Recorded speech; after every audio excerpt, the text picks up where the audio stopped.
Hello students, this is your Professor Dr. Sharma.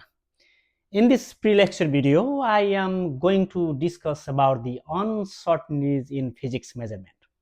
Okay, when we do the experiment, we collect the data and we need to know the uncertainties in this data.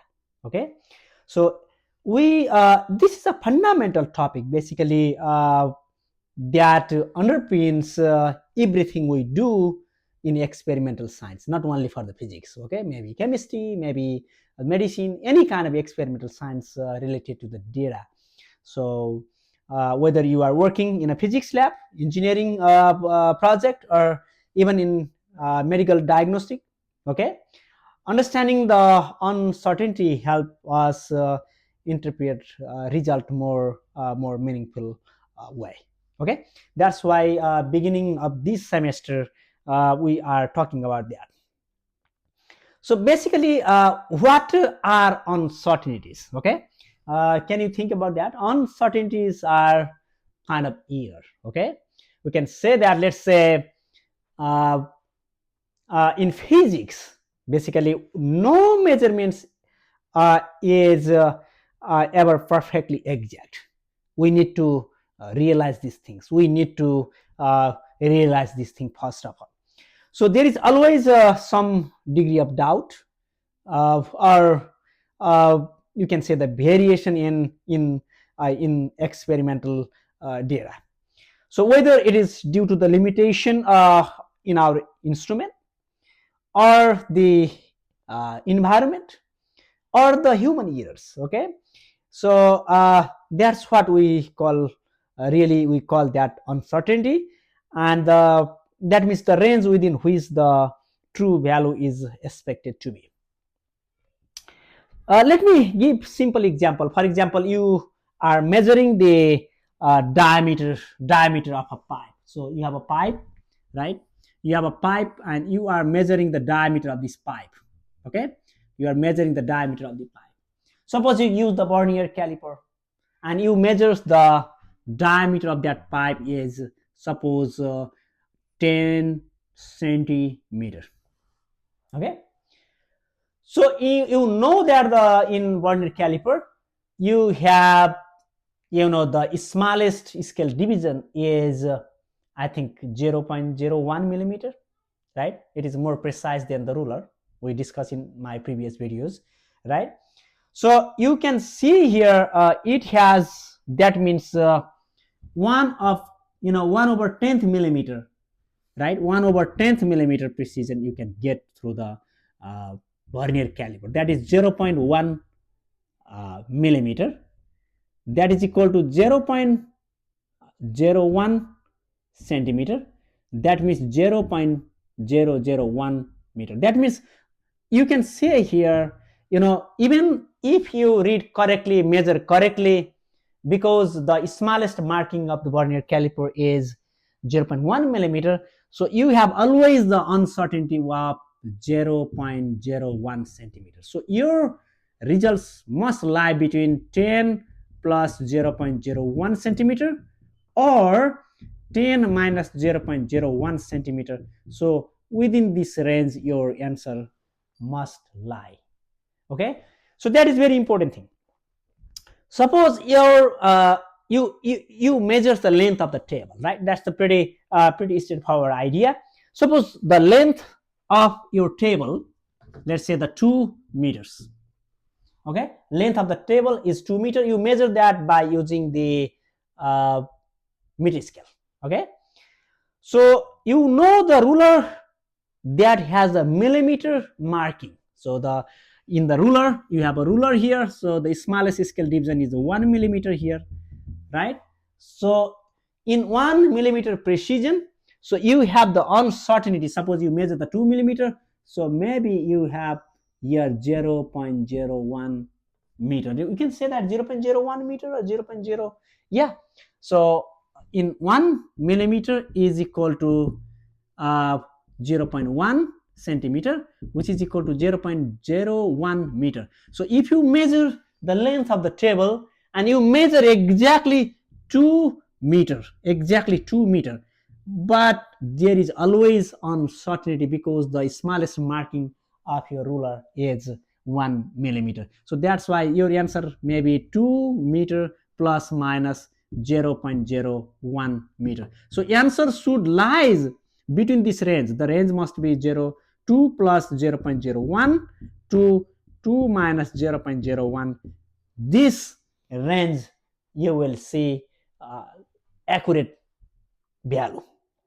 Okay, it lies any between that. So here 0.01 meter here is the uncertainty. Okay, so indicating that a potential error in your measurement, because its capability, it cannot measure smaller than 1 millimeter. Okay, so to measure less than that, you should go to the Vernier calipers. We can make more accurate why we have modern, some digital things, and also instruments that can measure even smallest, because we talk about the attosecond scale, nano scale, pica scale, right? So femto scale. So that is another topic, but we have some instrument we can do that. So here, when you are a researcher, when we are measure things, when you have a data, so you have to report your uncertainty with accurate way, so that other people can interpret the result accordingly.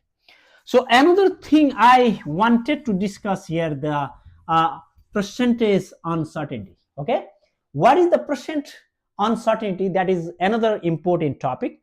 So the percent uncertainty is the ratio basically of solid uncertainty divide by the measured value and multiply by 100, because you express in terms of 100.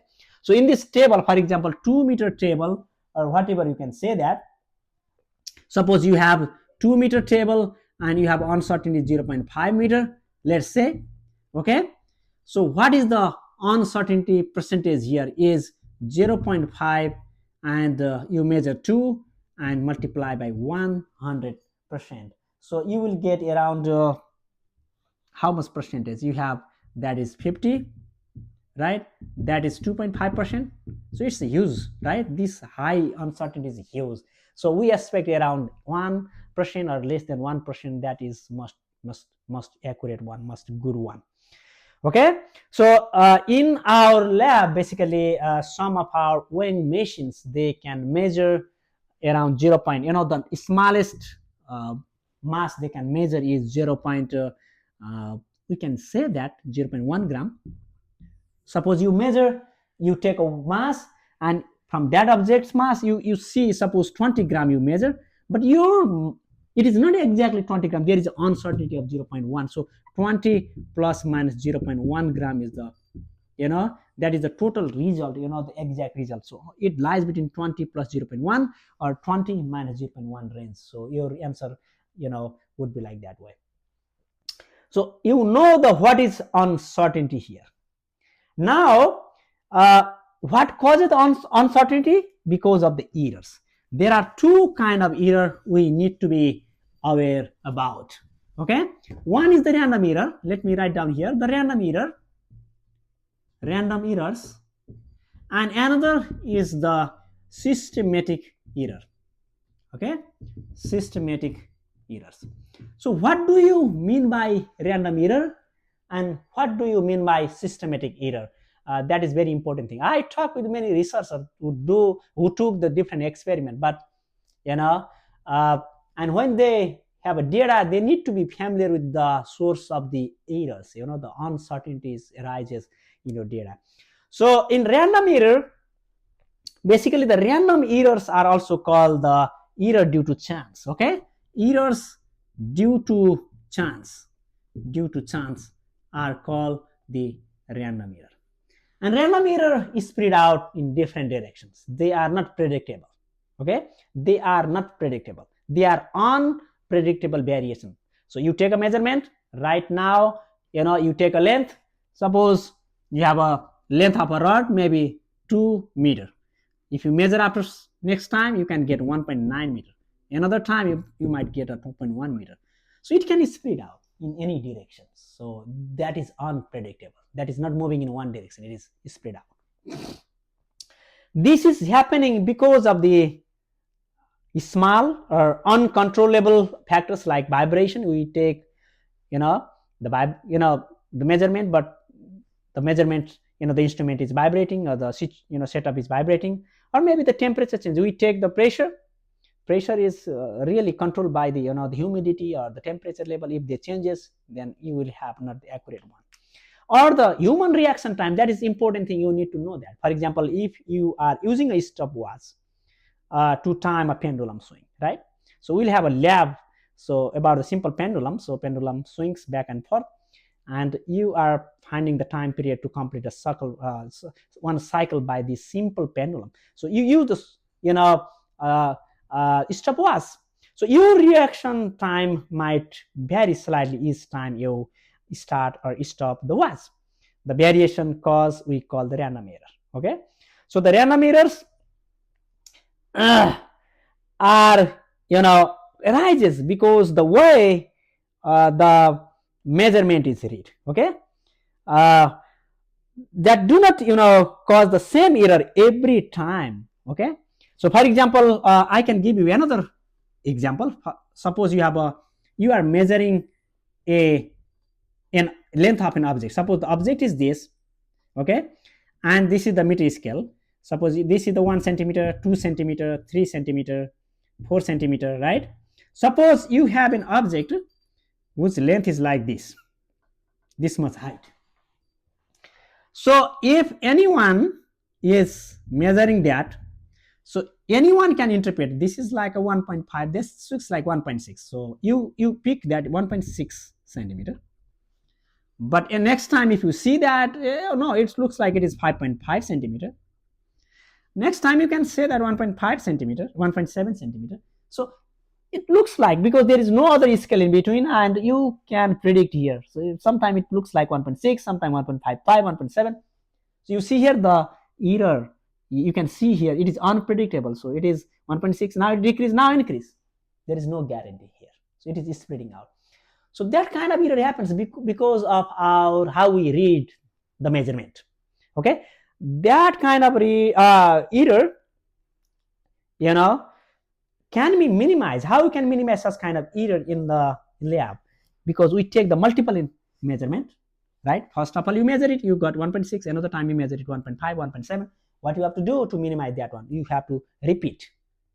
That's why in different trial, you take the different trial in the experiment to minimize the random error. Okay, so you take the multiple times of that same measurement and take the data and take the average, standard deviation, statistical thing we do to minimize the random error. But there is another error called the systematic error. Okay, so the systematic errors are, they are consistent, they are spreading in one direction, they are predictable, and they are repeatable errors. If you take the measurement, you'll get the same. Okay, that is reproducible. The reason is maybe the faulty equipment or calibration issues or biased procedure. Sometimes researchers are biased, unethical researchers. Also, they omit the unnecessary, their unwanted data, and just show the wanted data to convince the people they find the best result, good result for anything. So that's the kind of bias we should not do as a researcher, as a person who do the experiment and collect the data. You shouldn't do that. We have to stick adhere with that ethical norms. Okay, for example, if a scale is improperly calibrated, suppose you have a weighing machine, the scale is, for example, weighing scale, it is improperly calibrated, and suppose if you haven't put anything, it only read 0.2 gram without any, maybe the 0.2 kilogram without putting any object. But when you put exactly 1 kilogram object, it will show 1.2 kilogram. If you put 2 kilogram object, it will show 2.2 kilogram, because the calibration error here, 0.2, already 0.2 kilogram, it is off from the baseline. So that is the reason, one of the reason you can see here the systematic error. So, right, if you have a 5 kilogram, you will see the 5.2. It is predictable. 1.2, 2.2, 5.2, predictable. That is in the one direction. If it is calibrated in underestimate the real value, you will see the small value always.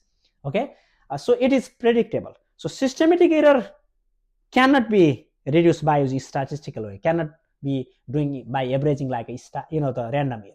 So they require, you need to identify what caused the systematic error. Okay, what is due to the instrument or due to your procedure. Sometimes you use the wrong procedure.